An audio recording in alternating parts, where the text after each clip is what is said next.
जड़ कर्म चेतन बंधकारु कर्म के अवसान का, कह कर स्वरूप यथार्थ जग का जो किया उपकार है, उसके लिए जिन वाणी माँ को वंदना शत बार है, वंदना शत बार है, वंदना शत बार है।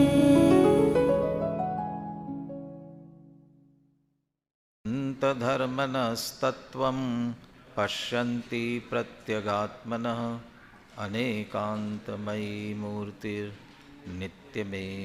प्रकाशताम्।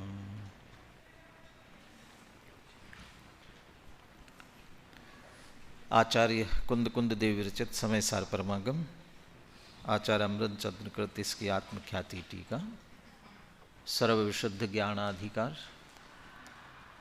सर्वविशुद्ध ज्ञान स्वरूप आत्मा का परद्रव्यों के साथ वास्तव में कोई संबंध नहीं है, लेकिन उनमें से 4 संबंध ऐसे हैं जो हमें बहुत प्रभावित करते हैं। हमें मतलब जीव को प्रभावित करते हैं, जीव के संसार या मुक्ति का आधार बनते हैं। एकत्व, ममत्व, कर्तृत्व और भोक्तृत्व। इसीलिए मुख्य रूप से समय सार में जहाँ एकत्व विभक्त आत्मा की बात करनी है, वहाँ उस विभक्तता में पर के साथ आत्मा का ये 4 प्रकार का संबंध नहीं है, इसलिए वो उनसे विभक्त हैं। क्योंकि संसार में इन परद्रव्यों के साथ इन 4 प्रकार के संबंधों को स्थापित करके जीव दुख पाता आ रहा है। तो अभी सर्वशुद्ध ज्ञान अधिकार में भी प्रारंभ में इनकी चर्चा की, जीव अजीव अधिकार, कर्ता कर्म अधिकार में विशेष रूप से। उसके बाद में पुनः यहाँ सर्वशुद्ध ज्ञान अधिकार में इस बात की चर्चा करते हुए निश्चय व्यवहार दोनों स्थितियाँ स्पष्ट कर रहे हैं। कर्ता कर्म के संदर्भ में वास्तव में निश्चय क्या है और व्यवहार क्या है। कर्ता कर्म और भोक्ता भोग्य के संदर्भ में तो स्पष्ट कर दिया। निश्चय से तो ये दोनों प्रकार के संबंध, कर्ता कर्म और भोक्ता भोग्य, एक द्रव्य में ही घटित होते हैं। फिर भी कदाचित पर के साथ यदि ऐसा संबंध स्थापित करते हैं तो उसको मात्र व्यवहार ही समझना चाहिए।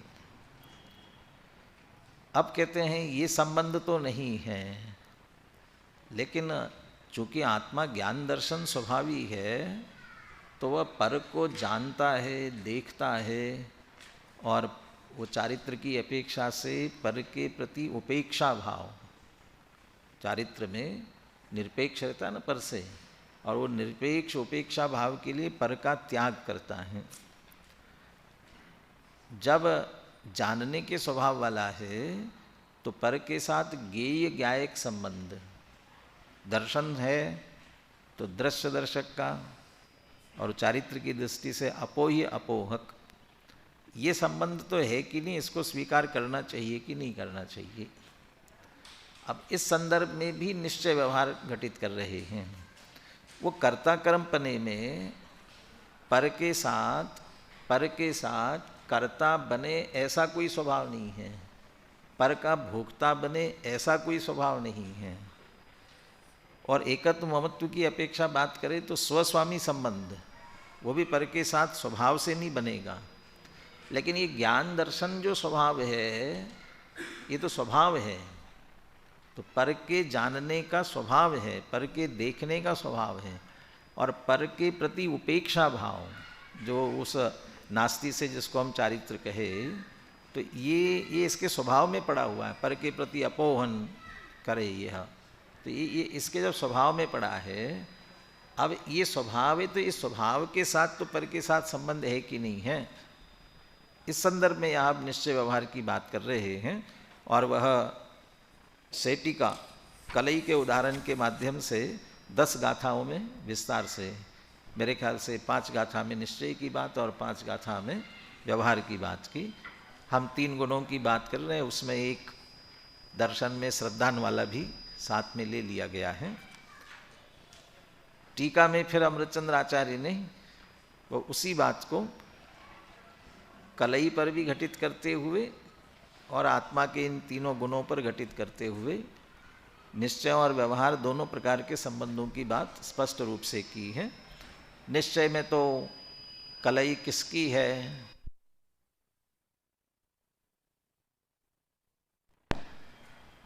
जिसको सफ़ेद करने के लिए वो लाई जाती है उसकी कही जाती है, लेकिन क्या उसकी है क्या, तो उसकी तो नहीं होती है। यदि उसकी हो जाए तो वह स्वयं का नाश हो जाएगा, उसकी हो तो उस रूप हो जाएगी और नष्ट हो जाएगी, इसलिए उसकी नहीं हो सकती। फिर किसकी है कि वह स्वयं की कलई कलई की है। फिर 2 भेद भी निषेध करते हुए कलई कलई ही है इस पर ला करके खड़ा किया। ऐसा ही ज्ञायक, दर्शक, अपोहक, ये किसका, जिनको जान रहा है ज्ञेय दृश्य या जिनको छोड़ रहा है अपोह्य, उनका है क्या? यदि उनका होगा तो उनरूप होना पड़ेगा, उनरूप होता नहीं है तो फिर किसका है? तो स्वयं का है। तो स्वयं का है तो 2 खड़े करने पड़ेंगे, संबंध 2 के बीच में होता है। तो हाँ 2 है ना, तो क्या 2 है यहाँ कि स्व स्वामी अंश, तो एक में ही आपने ऐसे 2 भेद किए, तो 2 भेद किए इससे हमें क्या प्रयोजन है? एक में 2 भेद करने से तो कोई प्रयोजन नहीं है। इसलिए बस ज्ञायक, दर्शक, अपोहक तो वैसा ही है, माने आत्मा अपने स्वभाव से ऐसा ही है, ये निश्चय स्पष्ट कर दिया था। अब व्यवहार की बात, पुनः व्यवहार को भी इसी तरह से ज्ञान, दर्शन, चारित्र तीनों पर घटित कर रहे हैं, जिसमें से ज्ञान वाली चर्चा अपन ने पढ़ ली थी। यद्यपि कलई दीवाल की तो नहीं है, लेकिन उसे कलई कहते क्यों हैं, उसे सफ़ेदी कहते क्यों हैं?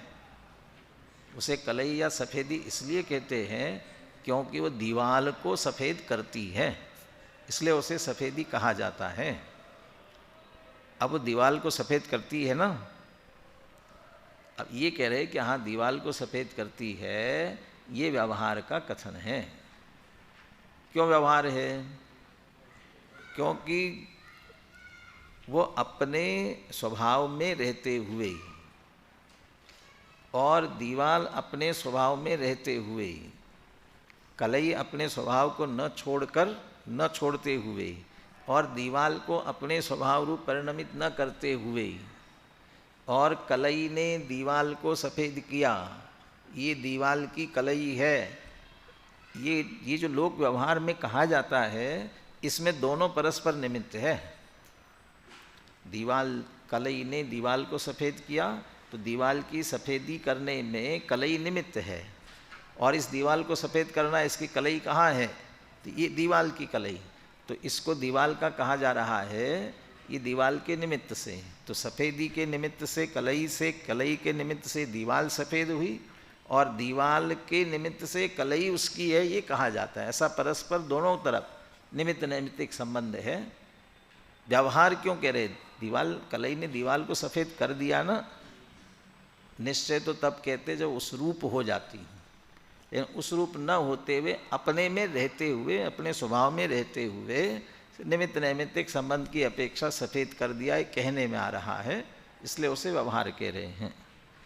इसी तरह ज्ञान में घटित किया गया था, आत्मा भी अपने ज्ञान स्वभाव रूप से परिणमता हुआ, ज्ञेय भी अपने स्वभाव रूप से परिणमता हुआ, और ज्ञान अपने ज्ञेय को अपने स्वभाव रूप से नहीं परिणमाता हुआ, दोनों तरफ। इसलिए और ज्ञेय भी उसके स्वभाव ज्ञान रूप न परिणमता हुआ, माने दोनों अपने अपने स्वभाव को नहीं छोड़ते हैं। न छोड़ते हुए भी ज्ञान ज्ञेय को जानता है। ज्ञान में जो ज्ञान हो रहा है ना, ज्ञेय का ज्ञान हो रहा है ना, तो ज्ञेय के निमित्त से हो रहा है, वो ज्ञेय निमित्तक कहलाएगा। तो ज्ञेय के निमित्त से ज्ञान होता है। बहुत सारे तथ्यात्मक वाक्य बोले जाते हैं ना, ज्ञेय से ज्ञान नहीं होता है, ज्ञेय का ज्ञान नहीं होता है, ज्ञेय में से ज्ञान नहीं होता है, ज्ञेय है इसलिए ज्ञान होता है, ऐसा भी नहीं है। और कोई संबंध रह गया? तो फिर कैसा होता है? ज्ञान अपनी योग्यता से सहज जानता है। ज्ञान को जानने के लिए ज्ञेय की पराधीनता नहीं है। तो फिर ज्ञेय नहीं है, फिर ज्ञान क्या जानता है? जानता है, उसकी योग्यता है। और यदि ज्ञेय है तभी ज्ञान जानता है, ये कहा जाएगा, कहाँ आपत्ति आती है? प्रवचन सार की गाथाएं ख्याल में होंगी। ज्ञेय हो तभी जाने, यदि ये कहा जाए तो सर्वज्ञता में आपत्ति आती है, क्योंकि भूतकाल की पर्याय नष्ट हो गई है और भविष्य की अभी उत्पन्न नहीं हुई है। जो नष्ट होगी और अनुत्पन्न हुई, यदि जो है उसी को जाने तो वे तो है नहीं, फिर सर्वज्ञ कैसे जानते, केवली भगवान कैसे जानते हैं? तो उसके अधीन नहीं है। ज्ञान की ऐसी सहज योग्यता है, उससे वह जानता है। इसलिए एक तथ्य वाक्य और आपके शायद क्रमबद्ध पर्याय के उसमें भी आया होगा, ज्ञेय के अनुसार ज्ञान नहीं होता है, ज्ञान के अनुसार ज्ञेय जाना जाता है। ज्ञेय के अनुसार ज्ञान नहीं होता। परीक्षा मुख की भी वो चर्चा जो है, नार्थालोको कारणम परिच्छेद्यता तमोवत, और उसमें जो दृष्टांत दिया है केशवंडु ज्ञानवत नक्तंचर ज्ञानवच्च, उससे भी ये बात ख्याल में आती है। यदि बाल उड़ रहे हैं तो बालों का ज्ञान होना चाहिए। यदि ज्ञेयों से ज्ञान होता है तो बुड़ तो रहे बाल और होता नहीं है। और मच्छर उड़ रहे हैं, उसका हो नहीं रहा है और नहीं हो रहा है, और नहीं और हो रहा है, इसलिए ज्ञेयाधीन नहीं है। वो ज्ञान के अनुसार ही ज्ञेय जाना जाता है। तो दोनों अपने अपने स्वभाव में सहज रहते हुए फिर भी ज्ञायक नाम या जो इसका ज्ञान, ये तो कहा जाएगा, आपको शास्त्रों का ज्ञान, वकील को वकालत का ज्ञान, इंजीनियर को इंजीनियर का ज्ञान, ये तो उसका ज्ञान कहा जा रहा है ना, शास्त्रों का ज्ञान। तो शास्त्रों का ज्ञान कि आत्मा का ज्ञान? तो ज्ञान आत्मा का, फिर भी शास्त्रों का, तो ज्ञेयों का ये क्यों कहा जा रहा है? ये निमित्त नैमित्त। कौन सा निमित्त नैमित्त? इस समय इस ज्ञान ने किस ज्ञेय को जाना, इसका ज्ञान कराने के लिए वो उसका ज्ञान हुआ, ये इस रूप में कहा जाता है। या ज्ञेयाकार भी जो कहा जाता है, ज्ञेयाकार रूप परिणमित हुआ, वो सबके पीछे भी वही विवक्षा है। वर्तमान में ज्ञान का विषय क्या बना, वो विषय का ज्ञान कराने के लिए कहते हैं। वास्तव में ज्ञेय रूप से भी नहीं होता। इन सब बातों की वजह से ज्ञान ने ज्ञेय को जाना, ज्ञेय का ज्ञान हुआ, ये कथन व्यवहार का कहलाता है। तो ये जो बात ज्ञान पर घटित की, कल अपन ने पढ़ ली थी। अब दर्शन और चारित्र पर और अपने को पढ़ना है, पेज नंबर 495 पर। किंच, पुनः वह दृष्टांत पुनः दोहराते हैं, थोड़ा उसको ध्यान से समझते हुए। यथाच सएव सेटिका। अब वो सएव क्यों कह रहे हैं? कौन सी वाली? हाँ, ऊपर वाली माने ज्ञान वाली, दर्शन वाली। हाँ, वो कलई, लेकिन वही क्यों कह रहे हैं? वो इसलिए कहना चाहते हैं, निश्चय में कोई दूसरी और व्यवहार में कोई दूसरी आई, वो उसकी बात नहीं है। निश्चय में जिसकी बात कर रहे हैं तो उसी की बात कर रहे हैं व्यवहार से। यानी जैसे नए लगाते तो दो अलग अलग व्यक्तियों पे नहीं लगाते ना। वो श्रुत केवली में भी बात की, निश्चय श्रुत केवली, व्यवहार श्रुत केवली, ये दो व्यक्ति नहीं है, एक ही व्यक्ति का दो तरह से निरूपण। ऐसे उसी कलई की ही बात चल रही है, इसलिए सएव कह करके उसे जोड़ना चाहते हैं। सएव सेटिका श्रोतगुण श्वेतगुण निर्भर स्वभावा स्वयं कुट्यादि परद्रव्य स्वभावेन अपरिणम माना। वो दीवाल रूप से तो स्वयं नहीं परिणमती, अपरिणम माना। कुड्यादि परद्रव्यम च आत्म स्वभावेन अपरिणमयंती। दीवाल आदि को अपने स्वभाव रूप से नहीं परिणमाते हुए। अब यहाँ जो आत्म स्वभावेन लिखा, तो आत्म स्वभाव माने चेतन करते हुए, आत्म स्वभाव से। चूँकि वह बात दीवाल कलई की चल रही है, इसलिए कलई अपने स्वभाव से है, यानी उसे अपने कलई रूप नहीं कर देती है, दीवाल को दीवाल रहने देती है। और यदि वह दीवाल कलई रूप कर लेती ना, कलई दीवाल को अपने रूप कर लेती ना, तो रहना मुश्किल हो जाता, कि दीवाल तो मजबूत होती है और चूने में क्या दम होता है। तो फिर ऐसा कलई करते करते यदि उस रूप होती जाए तो दीवाल गिरने लग जाएंगी।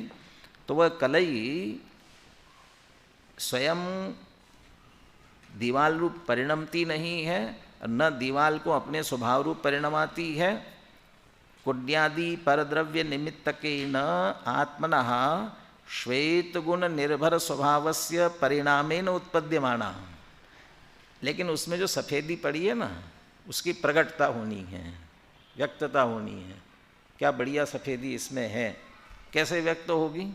वो कहते दीवार पर पोतेंगे जब तो दिखेगी। डिब्बे में बंद रंग है, कैसा रंग दिखेगा? तो वो नहीं ख्याल में आएगा। और दीवार पर जब उसको पेंट कर देंगे तब दिखेगा। तो वो उसके निमित्त से कह रहे, कुड्यादि परद्रव्य निमित्तकेन, दीवाल आदि परद्रव्य के निमित्त से आत्मनः श्वेत गुण निर्भर स्वभावस्य परिणामेन उत्पद्यमाना, उसके निमित्त से और अपने ही सफ़ेदी वाले परिणाम से उत्पन्न होते हुए स्वयं के स्वभाव से। कुड्यादि परद्रव्यम सेटिका निमित्तकेन आत्मना स्वभावस्य परिणामेन उत्पद्यमानम, और दीवाल को भी अपने ही परिणाम से उत्पन्न करती हुई। वो कैसी हुई कि दीवाल कलई के निमित्त से दीवाल रही तो मजबूत अपने आप में, लेकिन अभी ऊपर की अवस्था उसकी सफ़ेदी रूप दिखाई देने लगी। ऐसी परिणमित होते हुए आत्मनः स्वभावेन श्वेतयति इति व्यवरीयते, वह कलई ने उसे सफ़ेद कर दिया, ऐसा व्यवहार से कहा जाता है। तो सीधा तात्पर्य दीवाल दीवाल रूप रही, कलई कलई रूप रही, फिर भी कलई ने दीवाल को सफ़ेद कर दिया, ऐसा व्यवहार से कहा जाता है। तथा चेतयिता अपि दर्शन गुण निर्भर स्वभावः स्वयं पुद्गलादि परद्रव्य स्वभावेन अपरिणममानः। अब यहाँ दर्शन गुण की बात कर रहे हैं। ऐसे आत्मा भी दर्शन गुण स्वभाव से भरा हुआ, स्वयं पुद्गलादि परद्रव्य स्वभाव रूप से न परिणमता हुआ, और पुद्गलादि परद्रव्यम च आत्म स्वभाव न अपरिणम्यन। और पुद्गलादि परद्रव्य को, अब यह आत्म स्वभाव आत्मा का स्वभाव है, क्योंकि आत्मा की बात है। और ऊपर कलई की बात थी, तो उसकी तरफ से आत्मा माने कलई रूप की बात थी। तो पुद्गलादि परद्रव्य को अपने स्वभाव से आत्मा न परिणमाता हुआ, पुद्गलादि परद्रव्य निमित्तकेन आत्मना दर्शन गुण निर्भर स्वभावस्य परिणामेन उत्पद्यमानः। लेकिन इसने देखा, आत्मा ने देखा, किससे? दर्शन गुण, अपने दर्शन गुण अपना स्वभाव है उसी से देखा। लेकिन देखने रूप परिणमन जो हुआ है उसको व्यक्त तो करो, किसको देखा? तो वो देखना व्यक्त हुआ है वह परद्रव्य के निमित्त से, निमित्तकेन, उसके निमित्त से अपने आप से दर्शन रूप से उत्पन्न होता हुआ। परद्रव्य निमित्तकेन आत्मना दर्शन गुण निर्भर स्वभावस्य परिणामेन उत्पद्यमानः पुद्गलादि परद्रव्यम चेतयितृत्व निमित्तकेन आत्मना स्वभावस्य परिणामेन उत्पद्यमानः, वह स्वयं के ही परिणाम से उत्पन्न होता हुआ आत्मना स्वभावेन पश्यति इति व्यवह्रियते। अपने ही जो देखना रूप स्वभाव है, उस देखने रूप स्वभाव से वह उसको देखता है, परद्रव्य को देखता है, ऐसा कहना व्यवहार है। वो वाला निश्चय व्यवहार भी यहाँ लगा सकते हैं। वो इतनी बात जो की ना वो स्वभाव रूप होता है, ना उसे अपने स्वभाव रूप करता है। जब इतनी बातें कर रहे हैं, परद्रव्यों को, पुद्गल आदि परद्रव्यों को इसने देखा, आत्मा ने आत्मा को देखा, तो यहाँ भी तो यही बात घटित होगी ना, यहाँ भी तो यही प्रक्रिया घटित होगी ना, कि नहीं होगी? और जब ये बात घटित होगी, आत्मा ने आत्मा को देखा, जाना, तो यहाँ भी फिर व्यवहार लगेगा ना, कि नहीं लगेगा? क्यों नहीं लगेगा? क्योंकि यहाँ वो सारी बात बदली। यहाँ जो बार बार ये कह रहे थे ना कि ये स्वयं परद्रव्य रूप से न परिणमता हुआ, अब परद्रव्य को अपने रूप से न परिणमाता हुआ, और जब अपने आप को जानेगा तब, जो स्वयं को जान रहा है तो उस रूप से तो स्वयं ही परिणम रहा है, तो नहीं परिणमने वाली बात कहाँ हुई। और जो स्वयं को जान रहा है तो उस समय स्वयं ही तो दर्शन की पर्याय रूप से परिणम रहा है, तो उस रूप से तो स्वयं ही परिणम रहा है, इसलिए ये बातें वहाँ घटित नहीं होगी। तो होगा क्या कि वो उस रूप हो रहा है, इसलिए वो निश्चय है, अपने को जानने समय वो निश्चय है। और इसीलिए कहते हैं कि स्वयं को तन्मय होकर के जानता है, ये मैं यही स्वयं को। अब पर के जानते समय तन्मय नहीं होता है, देखते समय तन्मय नहीं होता है, इसलिए वह व्यवहार है। अब इसी तरह चारित्र पर घटित करते हैं। अपि च यथा च सैव सेटिका श्वेत गुण निर्भर स्वभावा स्वयं कुड्यादि परद्रव्य स्वभावेन अपरिणम्यमाना कुड्यादि परद्रव्यम च आत्म स्वभावेन अपरिणामयन्ति कुड्यादि परद्रव्य निमित्तकेन आत्मनः श्वेत गुण निर्भर स्वभावस्य परिणामेन उत्पद्यमाना कुड्यादि परद्रव्यम सेटिका निमित्तकेन आत्मना स्वभावस्य परिणामेन उत्पद्यमानम आत्मना स्वभावेन श्वेतयति इति व्यवह्रियते। वो बीच में सिर्फ देखो कलई ने दीवाल को सफ़ेद किया ये कहा जा रहा है ना, वास्तव में दीवाल को सफ़ेद किया ही नहीं है, वो तो ऊपर ऊपर सफ़ेदी हो रही है, अंदर दीवाल तो वैसी ही है। तो क्या हुआ है, वो स्वयं ही श्वेत स्वभाव रूप से परिणम रही है। लेकिन वो श्वेत की जो परत है ना, वो परत ऐसे खड़ी कर दो, ऐसे कैसे खड़ी होगी, आधार चाहिए ना, तो वो निमित्त रूप से वो दीवाल का आधार है। तो दीवाल के निमित्त से और स्वभाव से सफ़ेद रूप से होती हुई, तो अपने स्वभाव से दीवाल को सफ़ेद कर रही है, अपने स्वभाव में रहती हैं। शक्कर ने दूध को मीठा किया, तो दूध को मीठा किया, वो शक्कर के दानों में जो मिठास थी ना, वो व्यक्त हुई है अपने में ही। तो भले ही दूध में पड़ी है, लेकिन स्वभाव से उसका अपना ही मिठास रूप परिणमन उत्पन्न हुआ है। तो वहाँ ही कहेंगे अपने मिठास स्वभाव से परिणमते हुए अपने स्वभाव से ही दूध को मीठा करती है। दूध को नहीं मीठा किया, क्योंकि दूध तो वैसा अपने स्वभाव रूप रहा, ये अपने स्वभाव रूप रहा, फिर भी शक्कर ने दूध को मीठा किया, इस तरह कहने में आता है।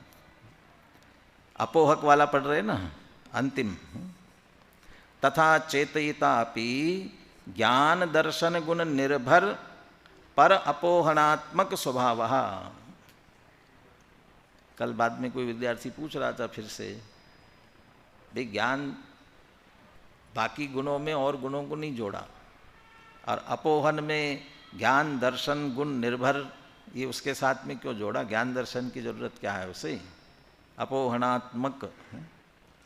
तो वो जो पर के ग्रहण और त्याग की जो बात है ना, वो पर के ग्रहण और त्याग की बात मान्यता में ही है, और उसके जो छोड़ने वाली बात है वो मान्यता में ही छोड़ना है। और वो मान्यता में छोड़ना कब हो सकेगा, जब वो सम्यक ज्ञान सम्यक दर्शन पूर्वक होगा। और यदि बिना सम्यक यथार्थ अंदर निर्णय नहीं है और मैंने ये छोड़ दिया मैंने वो छोड़ दिया, यदि ऐसा छोड़ता भी है तो छूटता नहीं है।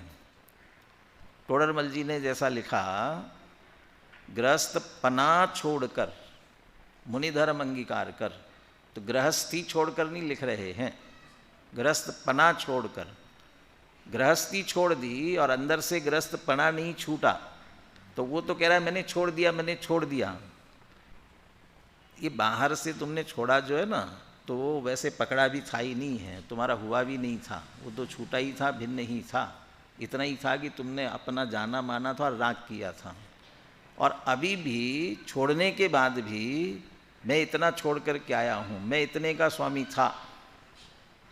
तो जो अप्रतिबुद्ध वाली बात है ना, तो उसमें ये तो घटित किया, आसी मम पूर्वमेदम एदस अहम पि आसी पूर्वम ही, वहाँ तक अप्रतिबुद्धपना घटित किया है। आसी मम पूर्वमेदम का मतलब ये मेरा पहले था, और एदस अहम पि आसी पूर्वम, मैं इसका पहले था। तो अभी भी तुम यदि ये कह रहे हो ये मेरा पहले था, तो इसका मतलब छोड़ा कहाँ, ये किसका किसका आपने इसको छोड़ा, किसने छोड़ा? अरे वो उस समय उस संदर्भ में किसी भी प्रकार का कोई विकल्प आना ही नहीं चाहिए, रंच मात्र भी आता नहीं है। और ये विकल्प नहीं आना तभी संभव है जब उसके प्रति ज्ञान दर्शन पूर्वक अच्छी तरह से निर्णय मेरा नहीं है। अब मेरा नहीं है, अब इसके प्रति राग भी छूटा, तो राग छूटा तो वो छोड़ा, इसलिए वो ज्ञान दर्शन गुण निर्भर साथ में जोड़ना चाहते हैं। ज्ञान दर्शन गुण निर्भर पर अपोहणात्मक स्वभाव स्वयं पुद्गलादि परद्रव्य स्वभावेन अपरिणम्यमान। जिनको छोड़ा है ना, उनके स्वभाव से वो परिणमता नहीं है। और पुद्गलादि परद्रव्यम च आत्म स्वभावेन अपरिणम्यन, और उनको छोड़ रहा है इसलिए उनको अपने स्वभाव रूप बना रहा हो, ऐसा भी नहीं है। पुद्गलादि परद्रव्य निमित्तकेण आत्मनः ज्ञान दर्शन गुण निर्भर पर अपोहणात्मक स्वभावस्य परिणामेन उत्पद्यमाना। किसका त्याग किया, किसका राग छूटा? स्त्री का राग छूटा, पुत्र का राग छूटा, धन संपत्ति वैभव का राग छूटा। राग तो अपना छूटा है, लेकिन उनका तो उनके निमित्त से था, उनके प्रति विरक्ति हुई, इसलिए उनके निमित्त से अपने ही स्वभाव का वो उस तरह का परिणमन होता हुआ अपोहणात्मक स्वभावस्य परिणामेन उत्पद्यमानः पुद्गलादि परद्रव्यम चेतयितृत्व निमित्तकेण आत्मना स्वभावस्य परिणामेन उत्पद्यमानः आत्मना स्वभावेन अपोहति इति व्यवहारः। अपने स्वभाव से ही उन पुद्गलादि परद्रव्यों को छोड़ दिया, ऐसा व्यवहार से कथन किया जाता है। एवं अंतिम पंक्ति, एवं अयम आत्मनः ज्ञान दर्शन चारित्र पर्यायाणाम निश्चय व्यवहार प्रकारः। इस तरह से यह ज्ञान दर्शन चारित्र पर्यायों के संदर्भ में निश्चय व्यवहार का प्रकार है। अर्थात ज्ञान दर्शन चारित्र का पर के साथ संबंध है कि नहीं है, और है तो किस प्रकार का संबंध है, निश्चय का क्या संबंध, व्यवहार का क्या संबंध। इसमें जो गाथा में 4 गुण है, टीका में 3 ही गुण लिए। इस संदर्भ में गुरुदेव ने ये लिखा है कि इसमें जो दर्शन शब्द लिया है ना, उसमें अमृतचंद्र आचार्य ने दोनों शामिल कर लिए, समझ लेना। दर्शन में वह सामान्य अवलोकन वाला दर्शन भी लिया और श्रद्धान वाला दर्शन भी लिया, ऐसा समझ लेना चाहिए। ऐसा उनके प्रवचन आप इसमें से पढ़ेंगे तो उसमें मिलेगा। तो चारों की चर्चा आ गई है, ऐसा समझ लेना उसमें से। एवं एव अन्येषां सर्वेषां अपि पर्यायाणां द्रष्टव्यः।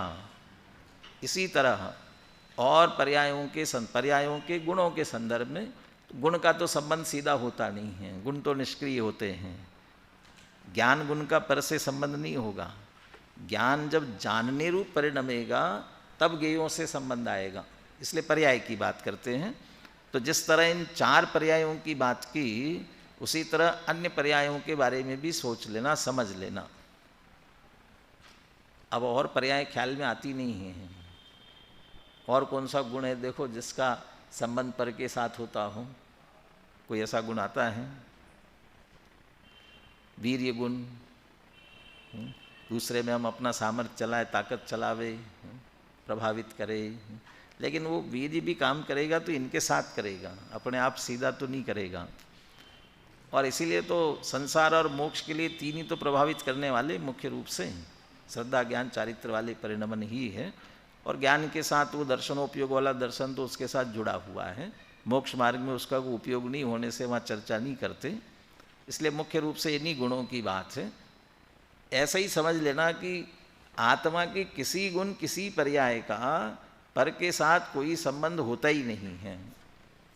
जब ये गुण जिनका पर के साथ संबंध आता है उनका भी कोई संबंध नहीं बैठता है, वे भी न उनको अपने रूप कर पाते हैं न उनके रूप हो पाते हैं इनके माध्यम, सक्रिय है ये जो, तो फिर बाकी तो अपने अपने में रहने वाले गुण हैं, वे क्या करने वाले हैं। इसलिए उनके साथ भी पर के साथ किसी प्रकार का कोई संबंध नहीं आता है। यहाँ पर इनके बाद जो भावार्थ जैसा लिखा हुआ है ना, संपूर्ण कथन का सार, वो पढ़ते हैं जिससे पूरा भाव ख्याल में आ जाएगा। उक्त संपूर्ण कथन का सार यह है कि जिस प्रकार का संबंध दीवाल पर पुती हुई कलई का दीवाल के साथ है, उसी प्रकार का संबंध ज्ञायक भगवान आत्मा का पर गेयों के साथ है, दर्शक भगवान आत्मा का पर दृश्यों के साथ है, अपोहक भगवान आत्मा का अपोह्य पदार्थों के साथ है। कैसा संबंध है? तात्पर्य यह है, व्यवहार से भले ही कलई दीवाल को सफ़ेद करने वाली कही जाती है, दीवाल की कही जाती हो, तथापि वस्तुस्थिति यह है कलई और दीवाल अत्यंत भिन्न पदार्थ है।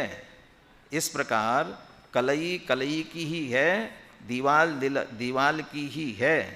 ये जो बात यहाँ एक बात और जोड़ दीजिए, क्या तात्पर्य यह है कि व्यवहार से भले ही कलई दीवाल को सफ़ेद करने वाली कही जाती हो, दीवाल की कही जाती हो, तथापि वस्तुस्थिति यह है कलई ने दीवाल को सफ़ेद नहीं किया है, स्वयं ही सफ़ेद रूप से परिणमित हुई है और दीवाल अपने दीवाल रूप से ही रहती है।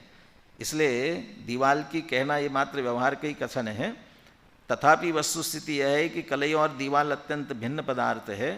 इस प्रकार कलई कलई की ही है, दीवाल दीवाल की ही है। कलई कलई की है, इसमें भी क्या दम है?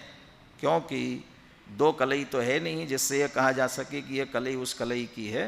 एक ही कलई में कलई कलई की है ऐसा कहने से क्या लाभ है? इतना पर्याप्त है कि कलई तो कलई ही है। इसी प्रकार व्यवहार से भले ही ज्ञान को परगेयों का जानने वाला कहा जाता हो, परगेयों का ज्ञायक कहा जाता हो, गेयों का ज्ञायक ऐसा कहा जाता हो, यहाँ दूसरी तरफ भी जोड़ो, गेयों का ज्ञायक कहते ना, ऐसे ज्ञायक के गेय ये भी कहा जाता है। इन गेयों का ये ज्ञायक है और ज्ञायक का ये गेय है, ये दोनों तरफ से कहा जाता है। तथापि वस्तुस्थिति तो यह है कि ज्ञायक और परगेय अत्यंत भिन्न पदार्थ हैं। इस प्रकार ज्ञायक ज्ञायक का ही है, गेय गेय का ही है। ज्ञायक ज्ञायक का ही इसमें क्या दम है? क्योंकि दो ज्ञायक तो है नहीं जिससे यह कहा जा सके कि इस ज्ञायक का वह ज्ञायक है। एक ही ज्ञायक में ज्ञायक ज्ञायक का ही ऐसा कहने से क्या लाभ है? इतना ही पर्याप्त है कि ज्ञायक तो ज्ञायक ही है। जिस प्रकार ज्ञायक आत्मा के संदर्भ में स्पष्टीकरण किया गया है, उसी प्रकार दर्शक आत्मा, श्रद्धाता आत्मा और त्यागी आत्मा के संदर्भ में भी समझ लेना चाहिए। वो श्रद्धाता वाला अमृतचंद्र आचार्य ने अलग से नहीं लिया, लेकिन उसके संबंध में भी समझ लेना। इस प्रकार यहाँ गेय पदार्थों के साथ ज्ञायक आत्मा का गेय ज्ञायक संबंधी व्यवहार का निषेध किया गया है। अब ये बात वाक्य से ख्याल, वाक्य पर ध्यान दो ना बारीकी से, तो ये बात अटपटी लगेगी। कौन सी? गेय ज्ञायक संबंधी व्यवहार का निषेध किया गया है। तो क्या गेय ज्ञायक संबंध भी नहीं है पर के साथ में? तो वास्तव में गेय ज्ञायक जानने रूप संबंध तो है, लेकिन स्वस्वामी संबंध नहीं हो जाता। इसके कारण से उसका हो जाए निषेध स्वस्वामी संबंध की अपेक्षा से मुख्यता से हैं।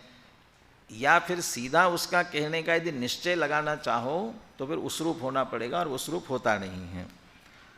ज्ञायक का ज्ञायक, तब जब गेय ज्ञायक पर से नहीं है तो ज्ञायक फिर किसका? तो ज्ञायक का। तो अपने में लगाना चाहो ऐसे भेद व्यवहार का भी निषेध किया गया है, तथा ज्ञायक सो ज्ञायक ऐसे निश्चय का प्रतिपादन कर दृष्टि को स्वभाव सन्मुख करने का सफल प्रयास किया गया है, जो छठवीं गाथा से करते आए हैं, जान गो दुजो भावो कहते हुए। इस प्रकार हम देखते हैं कि कर्ता कर्म और भोक्ता भोग्य संबंधी व्यवहार का निषेध तो पहले कर दिया था। अब यहाँ ज्ञाता गेय संबंधी व्यवहार का भी निषेध करके ज्ञायक तो ज्ञायक, ज्ञायक सो ज्ञायक ऐसे निश्चय की स्थापना की जा रही है। माने जानने के रूप में भी पर से जुड़ने की कोशिश मत करो। मैं जानता तो है ना, ऐसा कह करके पर से जुड़ने की कोशिश करते हैं, इतना भी संबंध मत रखो, अपने में स्थिर रहो। इसके बाद आचार्य अमृतचंद्र आत्मख्याति में 3 छंद लिखते हैं। दिन में 2 छंद उक्त गाथाओं में प्रवृत्त भाव के पोषक हैं, तीसरा छंद आगामी गाथाओं की सूचना देता है। तो अपन ये 2 छंद और पढ़ लेते हैं, कोशिश करते हैं, अन्यथा वैसे यहाँ भी दोनों एक साथ ही दिए हैं। और एक ही तरह के विषय के, इसलिए पढ़ लेते हैं। शुद्ध द्रव्य निरूपणार्पित मते तत्वं समुत्पश्यतो नैक द्रव्यगतं चकास्ति किमपि द्रव्यांतरं जातुचित् ज्ञानं ज्ञेयमवेति यत्तु तदयं शुद्ध स्वभावोदया किं द्रव्यांतरचुम्बनाकुलधिया तत्वाच्चवन्ते जनाम। एक एक अर्थ कर लेते हैं।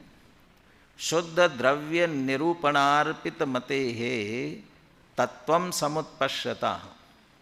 तत्वं समुत्पश्यता, तत्व को जो अच्छी तरह से देख रहे हैं, जान रहे हैं, तत्वं समुत्पश्यता। और साथ में शुद्ध द्रव्य निरूपणार्पित मते, शुद्ध द्रव्य के निरूपण में जिनकी मति अर्पित हो गई है, समर्पित हो गई है। और निरूपण का अर्थ दूसरों को बताने के लिए नहीं, निरूपण माने अकेला दूसरों को बताना नहीं, जानने में। तो शुद्ध द्रव्य के स्वरूप के जानने में जिनकी बुद्धि समर्पित हुई है और जो तत्व को अच्छी तरह से जान रहे हैं, एक तो वस्तु स्वरूप जान रहे हैं और वस्तु स्वरूप में से भी उसकी शुद्धता देखना चाहते हैं, शुद्ध द्रव्य को पकड़ना चाहते हैं। और जब शुद्ध द्रव्य को पकड़ना चाहते हो, शुद्ध द्रव्य को देखना चाहते हो, जानना चाहते हो, तो आपकी दृष्टि शुद्ध होना चाहिए। इसका मतलब नए शुद्ध होना चाहिए। गांधी जी का एक वाक्य है, साध्य की शुद्धि के लिए साधन की शुद्धि आवश्यक है। यदि अच्छा कार्य करना चाहते हो, कार्य अच्छा कर रहे हो, तो उसका साधन भी अच्छा होना चाहिए। कार्य तो अच्छा करना चाहो और कैसे भी उल्टे सीधे उससे करने जाओगे, साधन यदि गलत उपयोग करोगे, भले हम नहीं, हम इस अच्छे कार्य के लिए कर रहे हैं, 2 नंबर का पैसा कमा करके किस लिए बहुत लोगों को दान देंगे, इसके लिए हम 2 नंबर का इकट्ठा कर रहे हैं। तो अपने शास्त्रों में भी लिखा, ये तो वो नहाना है इसलिए मिट्टी में पहले से लपेट लेवे तो कोई बुद्धिमानी नहीं कहलाती है, इसलिए उसका कोई लाभ नहीं है। तो जब शुद्ध द्रव्य को देखना है तो अपनी दृष्टि शुद्ध करना। इसका अर्थ है कि शुद्ध नए से जो देख रहे हैं, वस्तु स्वरूप से जो देख रहे हैं, उन्हें क्या दिखेगा? न एक द्रव्य गतम किमपि द्रव्यांतरम जातुचित चकास्ति। एक द्रव्य के अंतर्गत दूसरा द्रव्य बिल्कुल प्रकाशित नहीं होता है, बिल्कुल दिखाई नहीं देता है। तो क्या दिखाई देगा? बिल्कुल स्वतंत्र द्रव्य दिखाई देंगे, भिन्न भिन्न द्रव्य दिखाई देंगे। जब ज्ञान में अनंत ज्ञेय झलक रहे हो, तब उस समय वहाँ पर मैं ज्ञान स्वरूप हूँ और ये सारे ज्ञेय झलक रहे हैं, ये किंचित ज्ञेय रूप नहीं हूँ। ये ऐसा ये आगे कह रहे हैं, वही ज्ञानम ज्ञेयम अवैति यत्तु तदयम शुद्ध स्वभावोदया। आप कह रहे हैं कि एक द्रव्य में दूसरा द्रव्य बिल्कुल दिखता नहीं है उनको, लेकिन उनके ज्ञान में अनंत ज्ञेय झलक रहे हैं। आ तो गए ना, अरे ये जो ज्ञान में ज्ञेय जानने में आ रहे हैं अवैति, ये तो उसका शुद्ध स्वभाव का उदय है। जितने अधिक ज्ञेय झलक रहे हैं, इसका मतलब इतना उत्कृष्ट ज्ञान है, इतना निर्मल ज्ञान है। दर्पण में बहुत अच्छी तरह प्रतिबिंब झलक रहा है, इसका दर्पण की विशेषता है ना, दर्पण की स्वच्छता है, वो अपने दर्पण की स्वच्छता को स्पष्ट कर रहा है। दूध में शक्कर डाली, बहुत मीठा हुआ, इतना सा डालने पर बहुत मीठा हुआ। तो दूध मीठा हुआ कि उसने अपनी मीठे रूप शक्ति को प्रकट किया, उसकी शक्ति ही व्यक्त हो रही है।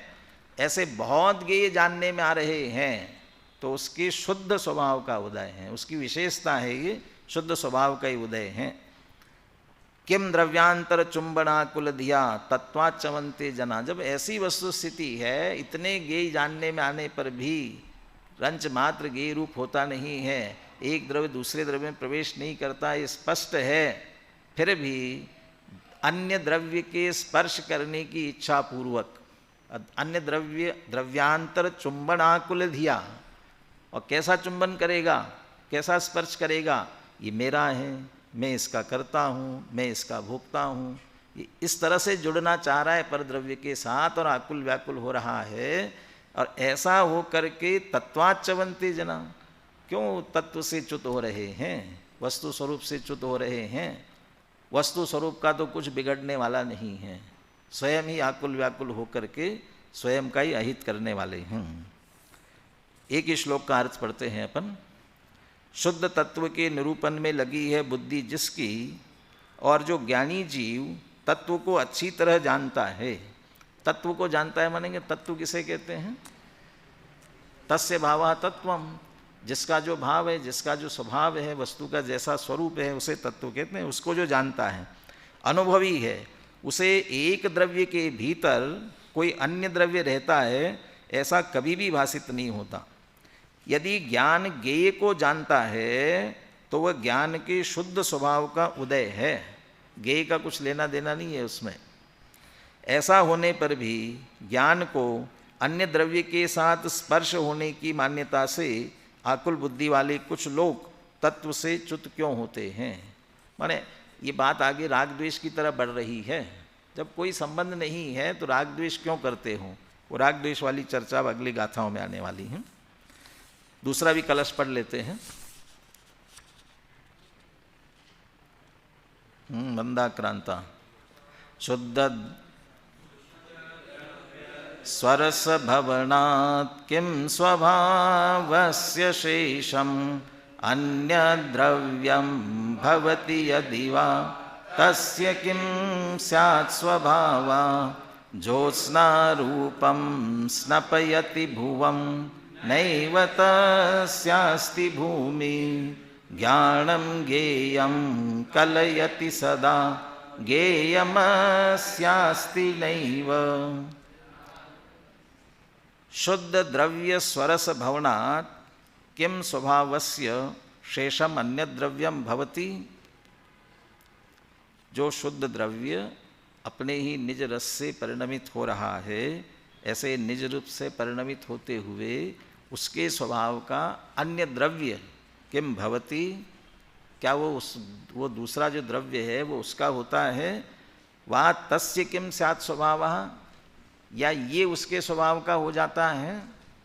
माने जो शुद्ध द्रव्य अपने अपने सहज स्वभाव से जो परिणम रहे हैं, न वह अन्य द्रव्य रूप होता है न दूसरा द्रव्य उसके रूप से परिणमता है।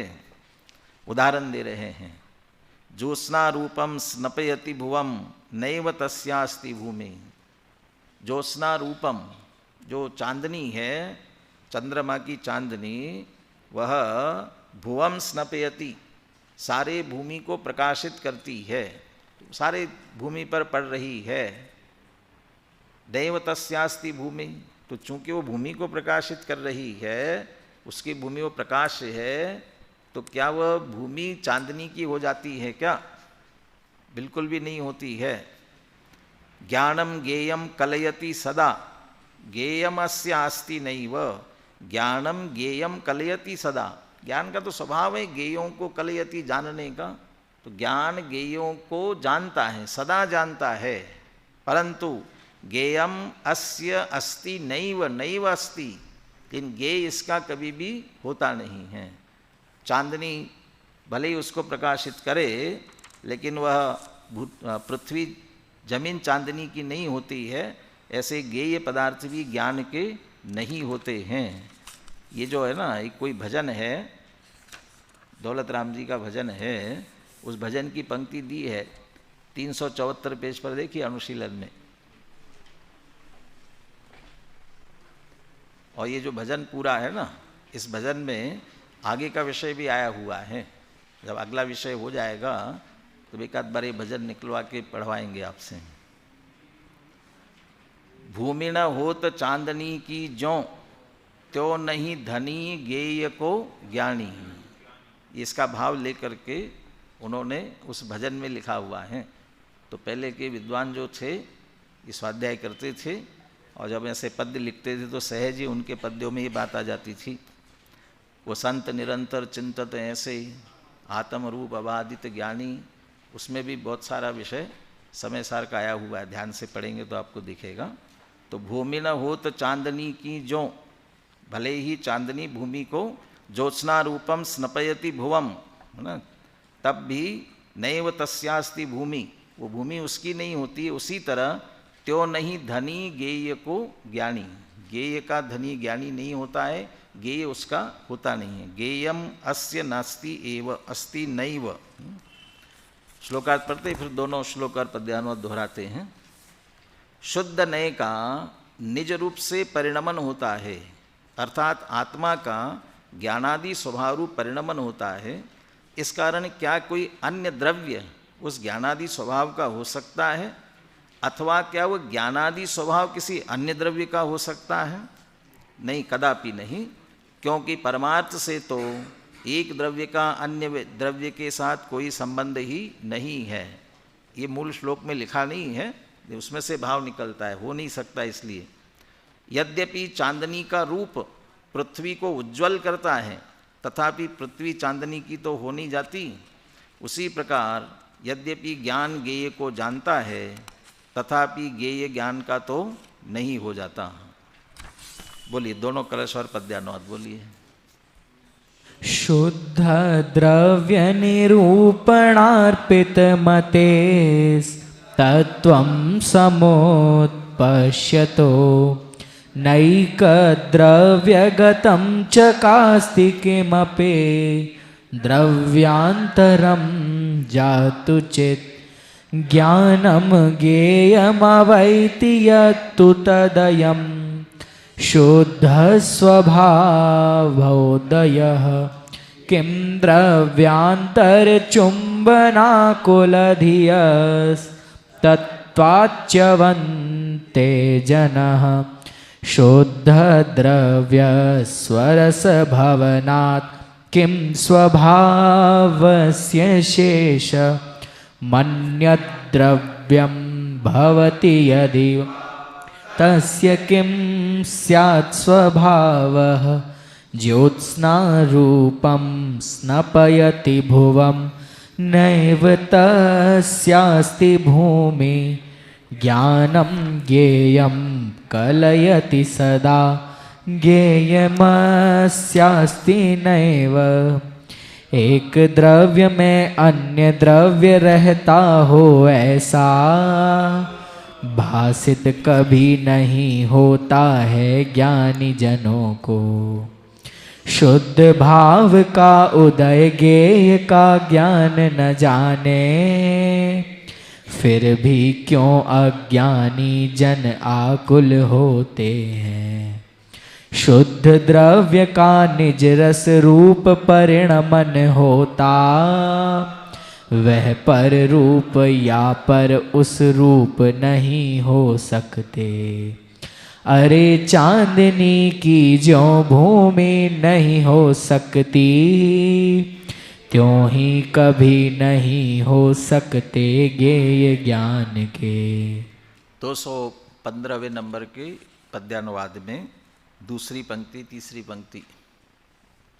शुद्ध भाव का उदय ज्ञेय का ज्ञान न जाने। यदि कॉमा नहीं लगाओ ना तो अर्थ गलत हो जाएगा।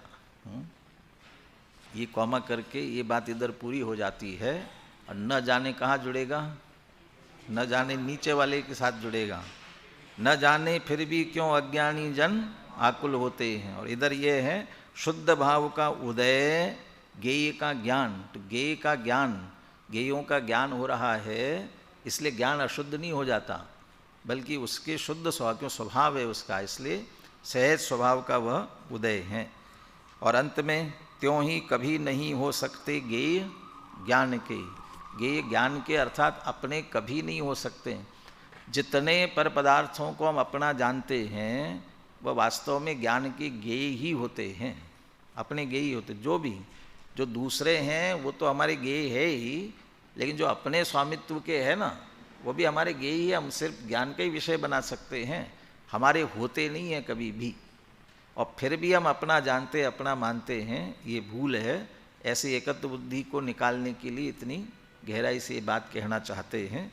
तो हम एकत्व बुद्धि निकालते हुए अपने स्वभाव का लक्ष्य करें इसी मंगल भावना के साथ।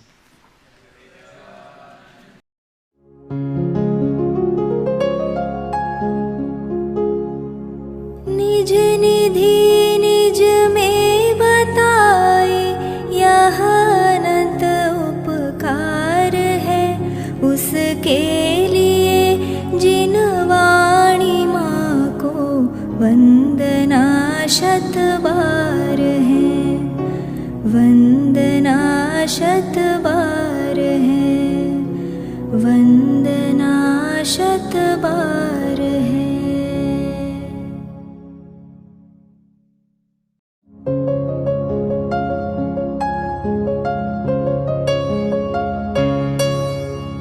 हे जिन वाणी भारती तो ही जपो दिन रैन, जो तेरी शरणा गहे सो पावे सुख चैन। जा वाणी के ज्ञान दे सूझे लोकालोक, सो वाणी मस्तक नवो सदा देत हो ढोक।